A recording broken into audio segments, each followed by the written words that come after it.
Welcome to Shanti Kunj online classes. We have already discussed Never Be Greedy, this chapter of yours, and completed its exercise up until A, B and C sections. And now we will do some question based on grammar.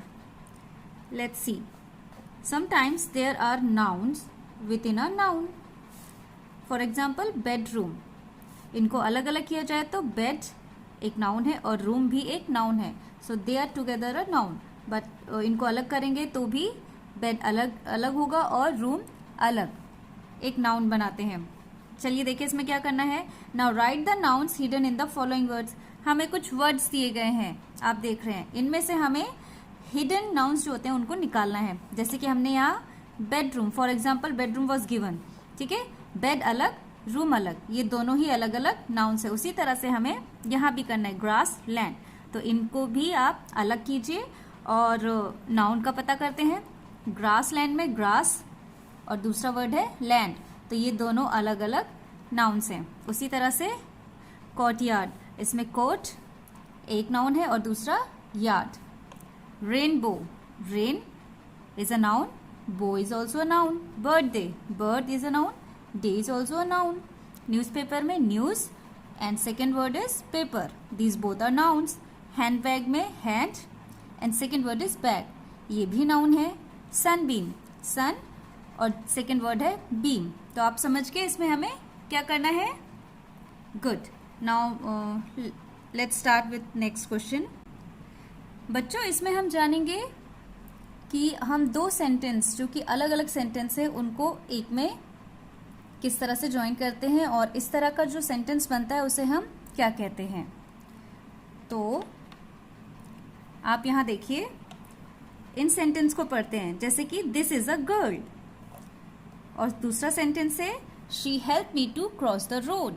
ठीक है, ये दो अलग अलग sentence है, लेकिन हम इसको एक सेंटेंस में किस तरह से जोड़ते हैं. देखिए आप जानते हैं गर्ल एक नाउन है, हमने दूसरे सेंटेंस में गर्ल की जगह पे शी यूज किया है. ठीक है, चलिए देखें. This is a girl who help me to cross the road. हमने दो अलग अलग सेंटेंस को एक में बना दिया. चलिए इसी तरह से सेकंड देखिए. दिस इज अ बेगर, बेगर यानी जो भीख मांगते हैं. और दूसरा सेंटेंस है I gave him my coat, मैंने उसे अपना कोट दे दिया. तो इसको हमने किससे जोड़ा है, हुम से. पहला सेंटेंस हमने किससे जोड़ा था, हु.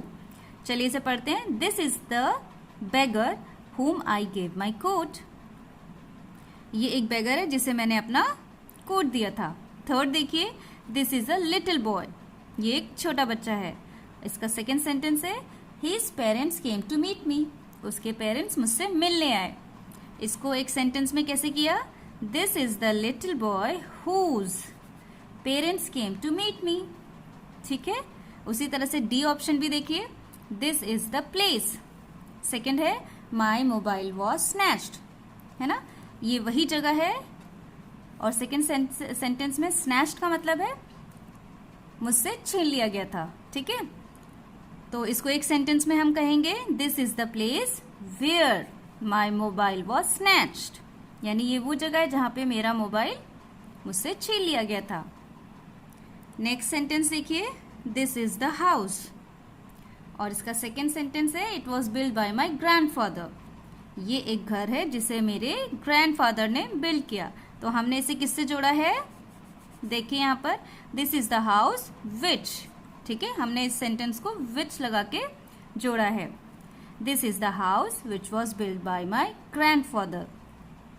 तो आप इन सेंटेंस में समझ रहे हैं क्या हुआ. दो अलग अलग सेंटेंस को हमने कुछ वर्ड्स हैं जिनकी हेल्प से जोड़ा है ना. तो बच्चे ऐसे जो वर्ड्स होते हैं जो दो सेंटेंस को जोड़ते हैं हम उन्हें रिलेटिव प्रोनाउन कहते हैं. रिलेटिव प्रोनाउंस, यहाँ देखिए इसकी definition. The words which join two sentences and refer back to nouns given before them are called relative pronouns. मतलब जब दो सेंटेंस को हम एक दूसरे से जोड़ते हैं, ठीक है, उनमें जो नाउन होता है जैसे कि आपने यहाँ देखा गर्ल, ये एक नाउन है, ठीक है, लेकिन जब हम दूसरा सेंटेंस जोड़ते हैं तो उस नाउन को हम एक दूसरे शब्द से डिनोट करते हैं। इस तरह से जो एक सेंटेंस बन के तैयार होता है हम उसे रिलेटिव प्रोनाउन कहते हैं। चलिए अब जानते हैं यूजेस ऑफ रिलेटिव प्रोनाउंस। इन प्रोनाउंस का क्या यूज है। Who is use for persons only. हम हु का यूज सिर्फ पर्सन्स के लिए करते हैं, यानी किसी व्यक्ति के लिए करते हैं। जैसे कि आप फर्स्ट एग्जाम्पल देखिए, this is the girl who help me to cross the road. हमने यहाँ हु का यूज किसके लिए किया है, पर्सन के लिए, क्योंकि गर्ल क्या है, एक पर्सन है, ठीक है। वाइल whom and whose, ये दो शब्द जो हैं whom and whose are used in speaking of persons, यानी कि हम किसी तीसरे के बारे में जब बात कर रहे हैं तब हम whom और whose का यूज करते हैं। जैसे कि आप B और C, इन एग्जाम्पल्स को देखिए, this is the beggar whom I gave my coat, ठीक है, हम किसी तीसरे की बात कर रहे हैं। C ऑप्शन देखिए, this is the little boy whose parent came to meet me, जहां पर हम तीसरे व्यक्ति की बात कर रहे हैं, हम whom और whose का यूज करते हैं। नेक्स्ट देखिए, which is used for things and animals. हम विच का यूज किसके लिए कर रहे हैं, थिंग्स और एनिमल्स के लिए। वहीं पर where is use for places, where का यूज हम किसके लिए कर रहे हैं, जगहों के लिए, ठीक है। आप इन एग्जाम्पल्स को देखिए, विच का यूज किसके लिए किया था हमने, थिंग्स एंड एनिमल्स के लिए, वहीं वेयर का यूज हमने प्लेस के लिए किया था। चलिए अब नेक्स्ट क्वेश्चन देखते हैं। E, fill in the blanks with suitable relative pronouns given in the bracket. ये जो ब्रैकेट में हमें दिए हैं सुटेबल रिलेटिव प्रोनाउंस, इनका यूज हमें इन खाली जगहों पे करना है। पहला सेंटेंस देखिए, the Taj Mahal dash was build by Shah Jahan is very beautiful. तो आप इसमें क्या फिल करेंगे, the Taj Mahal who was build by, या फिर the Taj Mahal which was build by. तो आप क्या यूज करेंगे यहाँ पर, द ताजमहल, इसमें आप लिखेंगे which was build by Shah Jahan is very beautiful, यहाँ पर आप लिख दीजिए विच, ठीक है। सेकेंड देखिए, the boy dash was wearing blue T shirt is my elder brother, यानी कि एक वो लड़का जो कि ब्लू टी शर्ट पहने हुआ है वह मेरा बड़ा भाई है। तो आप इसमें क्या लिखेंगे, whom या फिर who।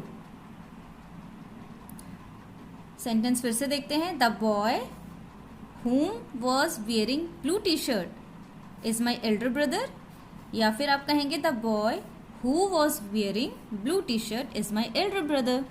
तो मैंने आपको बताया है who का यूज हम पर्सन के लिए करते हैं, तो इसमें आप who लिखिए, ठीक है। Now third one, the car dash was sold by him is not in good condition, मतलब जो कार बेच दी गई थी वो अच्छी कंडीशन में नहीं है, यानी कि वो खराब हो जाती है। तो यहाँ पर आप कौन सा वर्ड फिल करेंगे, विच या हुज। इसमें हम फिल करेंगे विच, ठीक है। The car which was sold by him is not in a good condition. All right. Fourth देखिए, the dog dash bit the boy is mad. इसमें आप क्या लिखेंगे, the dog which bit the boy is mad, या फिर the dog whose bit the boy is mad. इसमें आप लिखेंगे which, ठीक है। इसी तरह से चलिए फिफ्थ देखते हैं, the girl dash hair is grey is my maid's daughter. इसका मतलब है वह लड़की जिसके बाल ग्रे हैं, ग्रे दिख रहे हैं, वो कौन है, मेरी मेड की बेटी है। तो इसमें आप क्या लिखेंगे, whom या whose। The girl whom hair is grey is my maid's daughter, या फिर the girl whose hair is grey is my maid's daughter.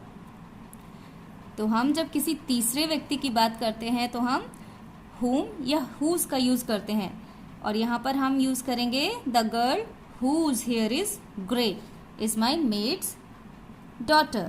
यहाँ पे लिखेंगे whose, ठीक है।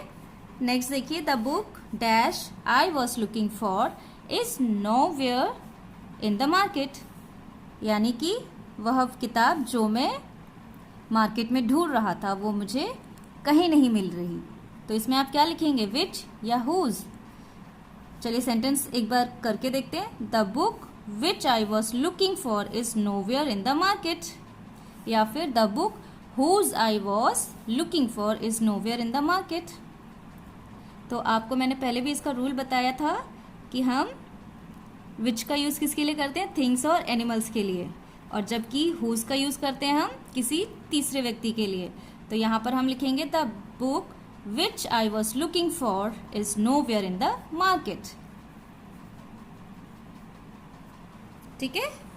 तो बच्चों, आप ये जो आज मैंने जितना कराया है उसको अपनी कॉपी में ज़रूर करिए और इसे समझिए, और इसके साथ ही आपका ये चैप्टर यहीं ख़त्म होता है।